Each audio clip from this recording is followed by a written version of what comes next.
What is going on, everybody, and welcome back to my channel, and welcome back to my yearly annual New Year's Eve yapping session.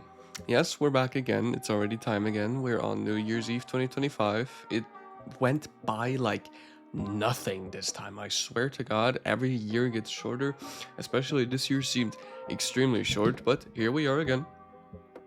We're gonna keep doing the same format that we did every year so far. I'm gonna go through the personal year first, and I'm kind of gonna go through the gaming year 2025, what kind of big releases came out, but I'm gonna make it a little shorter. It's not gonna be, I don't even think this video is gonna be 30 minutes. I want to keep it shorter for the people to enjoy it more, because it does get a little boring after a while. And I'm gonna kind of talk about some plans for next year, and then as well I'm gonna talk about my top 5 games this year. But that is gonna be the format of today's video. I'm gonna try to keep it shorter. In the background you should be seeing some Mario 64 gameplay, if I do decide to record that. If not, probably just some online game, maybe Valorant or Fortnite, or maybe even Battlefront, but I think I'm gonna go for Mario 64. Anyway, let's come to the personal year this year, and I want to keep that part really short because there's really nothing special that happened this year. It was more of the same old, just like last year. It was mostly focused on work and school. As always, I started my last year this year, and I'm gonna be finished by the summer of next year, so I'm gonna have more time for everything. But other than that, personal year was really just like grinding and shit for that. And nothing really other than that. I had a very normal schedule with deadlines and everything, and personal when it comes to gaming. I just did it like always, I kind of come home at the evening and just play something with my friends. And other than that, really nothing really happened. It was more of a stale year this year, kind of boring, I guess, but I'm not gonna complain about that.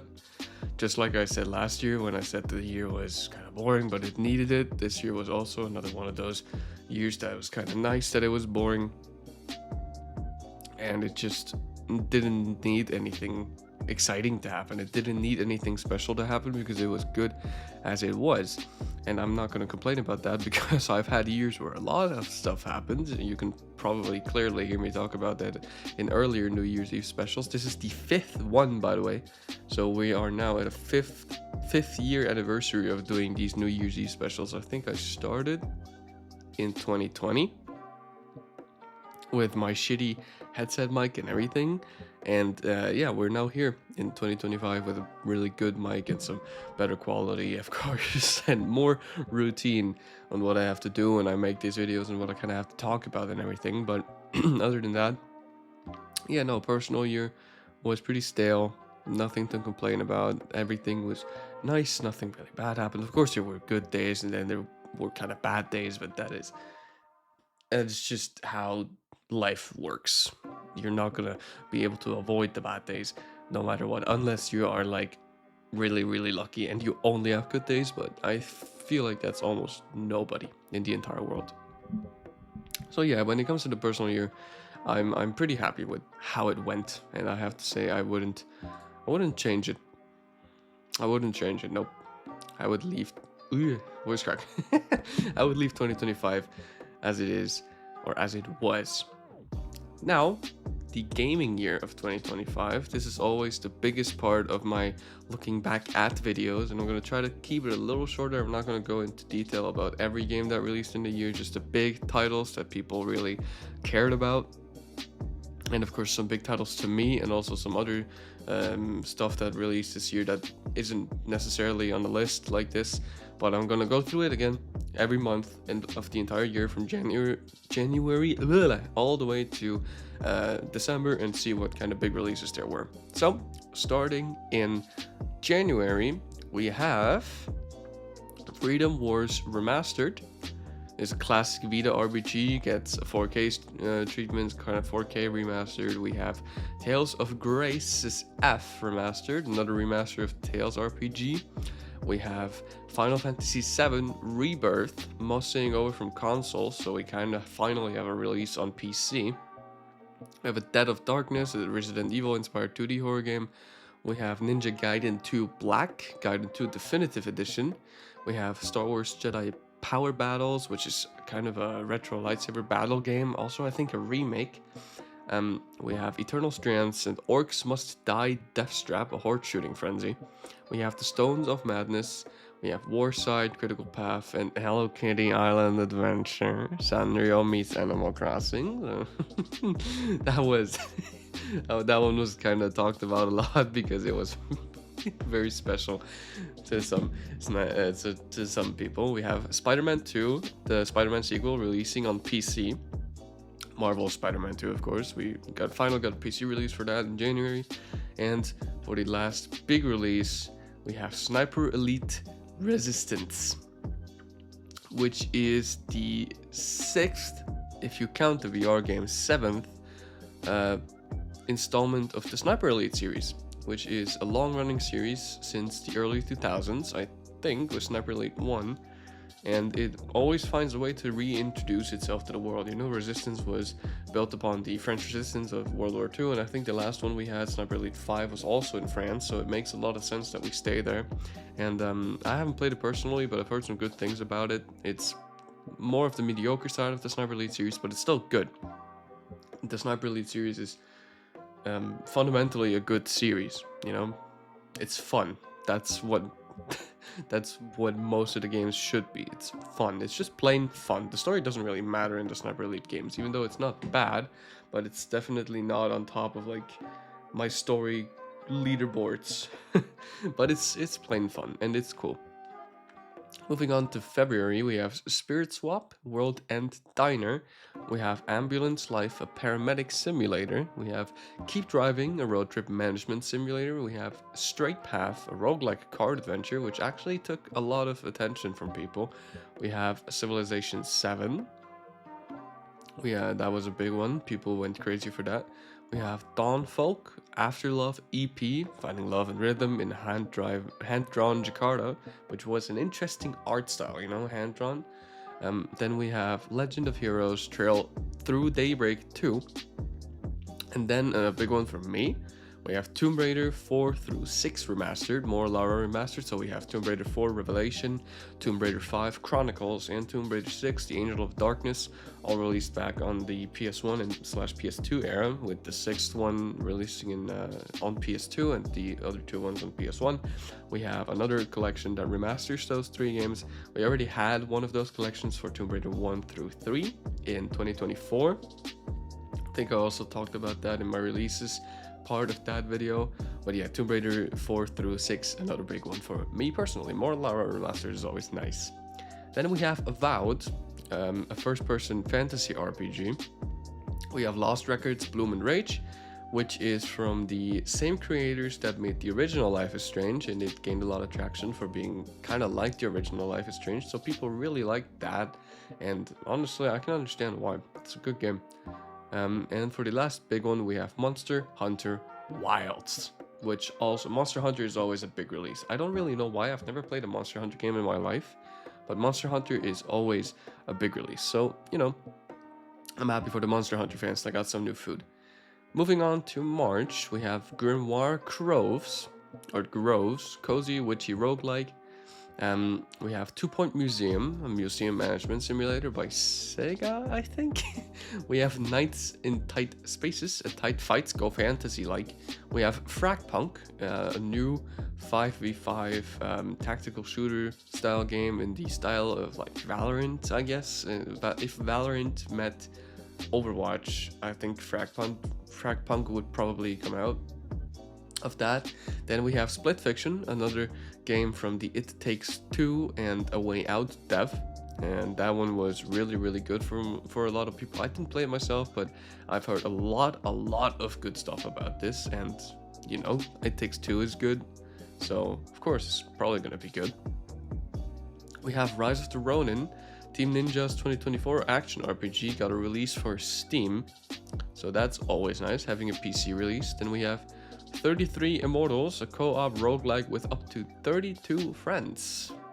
Okay, My Sims, a once Nintendo exclusive re-release to Steam, so that's interesting. We got a once only Nintendo exclusive game on PC. That's interesting. Probably lost the rights to it. Then we have one very big one for me.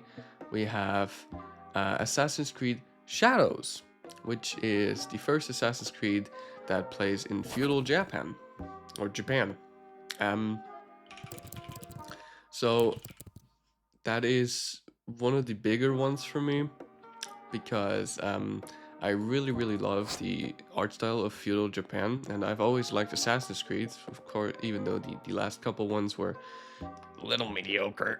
But this one was actually really good again, and I really liked the story narrative of like having your um your village burnt down and kind of having to revenge it and finding your path to the secret of the assassins in the feudal Japan area of the world in Asia.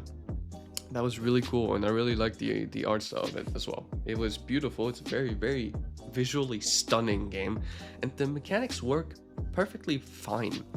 Like, Assassin's Creed Shadows is a decent ass game. Ugh, what the fuck is wrong with my voice today? Assassin's Creed Shadows is a decent ass game, and it's supposed to be that. It's not like supposed to be groundbreaking or anything, but it was one of my favorite games of this year. So bonus points go to AC Shadows. Then we have Psycho Patrol R, a Cruelty Squad creators punishment sim. We have Schedule 1, a drug dealing crafting sim, which blew up all over the world. People went crazy for this one. We have Atomfall, Disney Villains Cursed Cafe. We have Mini Royale, kind of battle royale in the style of Mini Toy Soldiers, which was very creative. I really like that. And Sultan's Game. Moving on to April, we have The Last of Us Part 2 Remastered releasing on PC. So now we can play the first part and part 2 both on PC. Of course, I got it as a big Last of Us fan. I got the game on my PC immediately. Then we have Blueprints, Hollywood Animal, and the Talos Principle Reawakened, which is a remake of the original Talos Principle made in Unreal Engine 5, which is always nice. I really like the original Talos Principle, so seeing a remake of it really, like, I like that. Put a smile on my face. Then the next one we have Promised Masked Agency and RuneScape Dragon Wilds, a new RuneScape game. I've never really had anything to do with RuneScape, but it is in the universe of RuneScape, but kind of as a survival crafting game, not an RPG game. So they kind of changed the direction of the original RuneScape, but I think it worked probably well because I've heard a lot of good stuff about it. We have Mandragora, Phantom Breaker, Tempest Rising, and White Knuckle, which was a very interesting game for a lot of people. It's a speed climb kind of fighting style mixture of games. So, you know, that was interesting. We have Lunar Remastered Collection, Dark Water, and Oblivion Remastered, which is as in The Elder Scrolls 4 Oblivion Remastered, which was a complete random shadow drop that no one expected. It wasn't announced. It wasn't anything. No trailer. No nothing. It was just a random ass shadow drop on April 22nd, and suddenly we had a huge whole ass Elder Scrolls 4 Oblivion remake. It's almost a remake. It's not even a remaster at this point because you can instantly tell a difference. The graphics are stunning in that game, so you know. And then we have the last one for April, a big one. We have Clair Obscure Expedition 33, turn-based RPG. I'm not gonna go into detail about this game. We have very split opinions. Some people think it's turn-based slop and AI slop and just a AAA game slop. Other people think it is this highly praised game that deserves every single award from every corner of the world. I can't put an opinion out there because I haven't played it, but from what I've seen, it's definitely not a game that I would enjoy. Especially, I don't really enjoy turn-based RPGs. The only ones that I can tolerate are Paper Mario and Mario and Luigi, but because I'm a Nintendo freak and not because I particularly like the games, but I can see why people would like it. And it did make Game of the Year, so it can't be that bad, right? Moving on to May, we have Among Us 3D in VR or non-VR. We have The Midnight Walk, a cozy horror adventure. We have Yes, Your Grace, Snowfall, Spirit of the North 2, The Precinct, Doom The Dark Ages, which is the third installment of the Doom series since its new gen or new reimagining since 2020. We had Doom in 2020, we had Doom Eternal in 2022. No, wait, no. I'm talking bullshit. I think Doom was 2018, Doom was 2016. We had Doom Eternal in 2020 and Doom The Dark Ages in 2025. There you go, that's how it was. Really well praised. I haven't played it myself, but it's supposed to be second place of the since the reimagining series started, just behind Doom Eternal, and Doom is the worst one, but it's still good. All three games are great, and you should definitely check them out if you like Doom. We have Fantasy Life, The Girl Who Steals Time, Blades of Fire, Monster Train 2, Survive the Fall, Teenage Mutant Ninja Turtles, Tactical Takedown, Onimusha 2, Tinkerlands to a T, As We Descend, and Elden Ring Night Rain, which is a 3-player roguelike spin-off game for Elden Ring, kind of in a battle royale style. You load into a map and the zone will keep on closing in, and you have to beat some bosses and enemies to gain levels and to upgrade your stats and to upgrade your health. And the big goal is to beat the last final boss, the final wave, to get to the last boss of the particular run you're doing. It's very interesting to see a Souls-like game in the form of a battle royale, but it did work pretty well. In June, we have Deltarune Chapters 3 and 4, Rune Factory, Guardians of Asuma, Mind's Eye, Dune Awakening, Stellar Blade, a near-like action RPG which released on Steam only previously before being on PlayStation 5 exclusive. We have Five Nights at Freddy's, Secret of the Mimic, another new Steelwool era game that revealed more of the past about the game and its universe. And going back even before Five Nights at Freddy's 4, even before The Bite of 83, even before Fredbear's Family Diner and everything. So Secret of the Mimic was very interesting. And I really enjoyed that, actually, going back into the past of Freddy Fazbear's and everything that is around that story. We have Peak, a co-op climbing chaos game. We have Raidu Remastered, Rematch, Spirit X Strike, Gold Adventure Gold, System Shock 2 Remaster, and Persona 5, The Phantom X, a Persona 5 mobile spin-off game. In July, we have Mecha Break, Patapon 1+2 Replay, Tony Hawk's Pro Skater 3+4, Mr. Hawk Gets a Makeover, of course, again. We have Kaizen, A Factory Story, Neverwinter Nights 2 Enhanced, the classic D&D makeover, Hunter x Hunter Then Impact. We have Shadow Labyrinth, Pac-Man, but make it a twisted 2D game.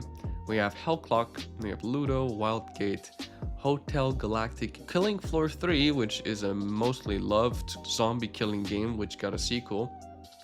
We have Wuchang, Fallen Feathers, No Sleep for Kaname Date, Terminal Brigade, Grounded 2 Early Access, which is a sequel to the original Grounded, where you're kind of tiny in the garden and it's kind of like the forest and everything, kind of survivally.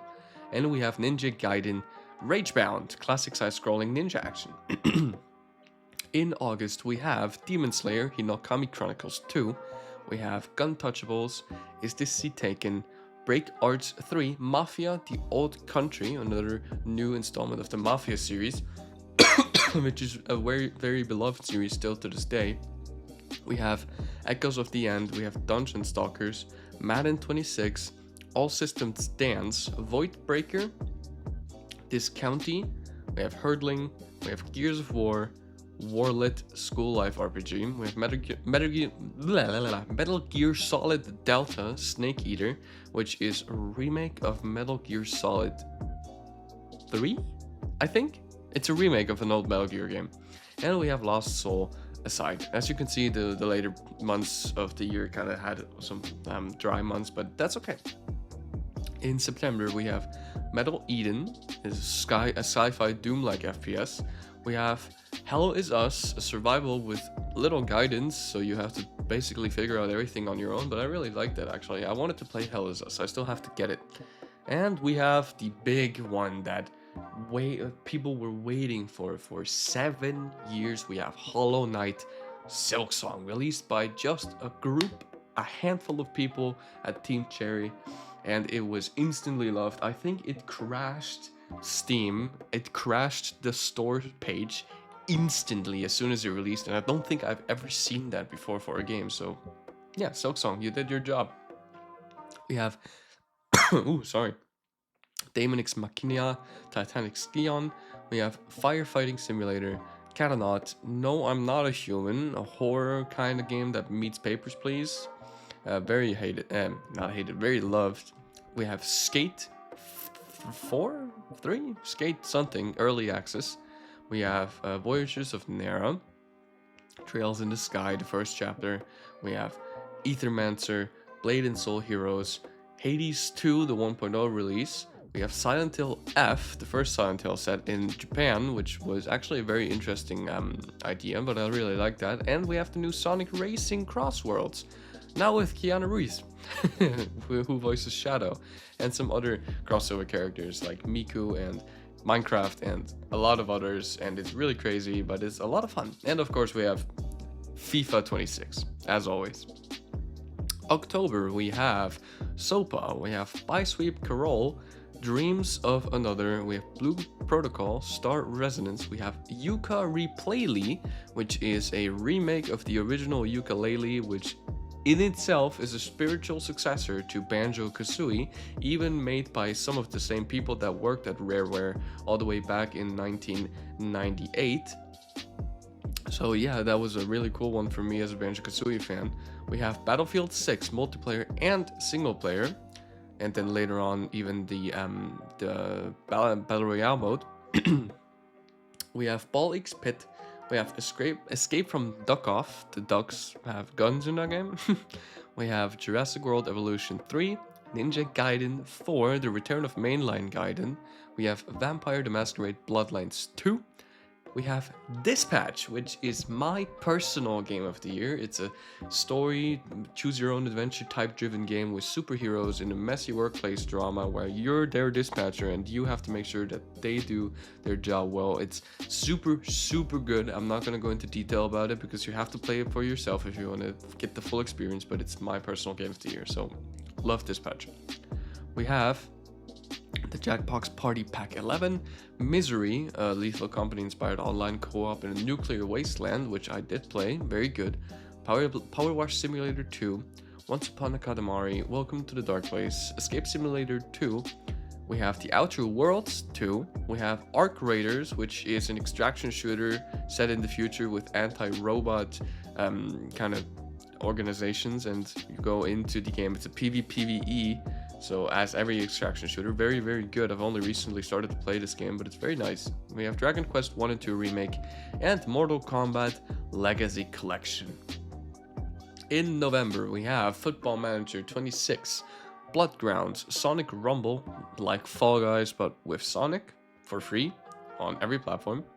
We have The Last Caretaker, we have Siberia Remastered, we have Whiskerwood, Ambrosia Sky, Possessors, Sacred 2 Remaster. Oh, excuse me. We have Where Winds Meet, which is an open world ARPG that you can download for free. Very interesting. We have Call of Duty Black Ops 7, of course. Like always, we have a new Call of Duty in this time period. We have Escape from Tarkov, the 1.0 release, so it's no longer in early access.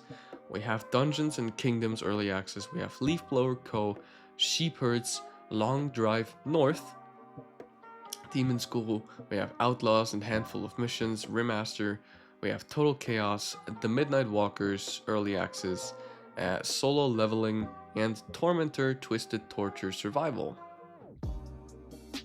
In December, we have Marvel Cosmic Invasion, Sleep Awake, Kingdom of Night, we have Cloudheim, Octopath Traveler 0, a new customizable HD 2D RPG, Night Swarm, the U-Quiz, we have What? Sorry, no, I completely misread. We have Metroid Prime 4 Beyond. The one that people were waiting for the entire time, ever since it was announced back in 2017, I think, in the E3. People have been waiting for that game like it was the best game that would ever release. And as soon as it released, it did get good reviews, but I think it's more mediocre. I just recently started playing it. It is fun. It is fun, I have to say it. And I didn't play the first three. I only played I played the first one, but not the other two. And now that I mentioned Metroid, I don't think there was any Nintendo game listed on this. So of course we also have the Nintendo Switch 2 releasing in June, and Mario Kart World alongside it, which was it was mixed. It got mixed reviews. Mario Kart World is good, but it steered away from the classical Mario Kart formula, so people of course didn't instantly love it as much. But I think it's a new fresh coat of paint that it really needed, and it's fun. It's fun, and that's what Mario Kart is supposed to be. And then a month later, of course, we got Donkey Kong Bonanza, the first 3D Donkey Kong adventure since Donkey Kong 64 in 1998. So that was a big deal, almost 30 years later. And it's basically Mario Odyssey, but bigger and with Donkey Kong and less random moons placed in every corner of the world and breaking everything, which is an interesting mechanic of the game that really shows how powerful the Switch 2 can be. So yeah, overall I really like Donkey Kong Bonanza. But that was already pretty much it for the Nintendo releases this year, so we didn't miss much. And for the last game of December, we have Terminator 2D No Fate. And yeah, that is pretty much it for the gaming year. So we had a very eventful gaming year, to be honest, but it's not nearly as big as it was in earlier years. We had some huge releases, of course, Clair Obscur, Metroid Prime, the entire Switch 2. We had the new Assassin's Creed game. So yeah, it was a good year, but it's nowhere as the biggest year that we've ever had. Now to the last part of the video, we have my top 5 games of 2025. I wanted to say 4, but it's 5. So at place number 5, spot number 5, we have Five Nights at Freddy's Secret of the Mimic. Just like I already explained, I really enjoyed how it captured this past sense of the franchise and kind of exploring the past of the entire franchise. So I really enjoyed that, and it was just fun, you know. It's good gameplay. It's much better than Security Breach when it comes to the gameplay and the free roam, and I thought it was a good idea. So yeah. On spot number 4, we have Elden Ring Night Train. It's not nearly as good as Elden Ring, the original game, was, but it's still fun. It's in the Elden Ring universe. We have some story to back up the Battle Royale type of mode. We have fun gameplay. We have not repetitive, we have a gameplay value that doesn't go away with playing. So you have a replay value, of course. It's very nice. It's had some hard modes, so you can always replay it and never get bored. Very good. In spot number 3, we have Donkey Kong Bonanza, which, as I already explained, is Mario Odyssey, but with Donkey Kong. And I really like Mario Odyssey, so I really liked Donkey Kong Bonanza. So, really self-explanatory here. I like 3D collectathons, jump and runs. Donkey Kong Bonanza is a 3D collectathon jump and run with some of the characters that I really love from the Donkey Kong series. I'm not going to spoil, but there's some cool characters in there. So yeah, good one. In place number 2, we have Assassin's Creed Shadows, for the exact same reasons that I already explained earlier. I love Assassin's Creed and I love feudal Japan. Having those two mashed up together in a big game like AC Shadows, it was mind-blowing. The graphics are phenomenal, the gameplay is fun, it's not repetitive, you don't do the same stuff. It has its flaws, of course. The landscape is very much made out of 90% mountain, which kind of is hard for an Assassin's Creed game, especially since the mountain climbing physics are kind of shit. But you get used to it eventually, and if you can look past all of that, it's just a good game. And then for number 1 spot in my top 5 games 2025 is Dispatch. This one blew me out of the water. When I first played it, I didn't really have many expectations of it. I knew it existed, and from the clips that I saw on the internet, I liked it and I wanted to play it. And when I then got into it myself and really into the story, it has 8 chapters, all about an hour long. So it's not really a long game, but it's definitely worth it.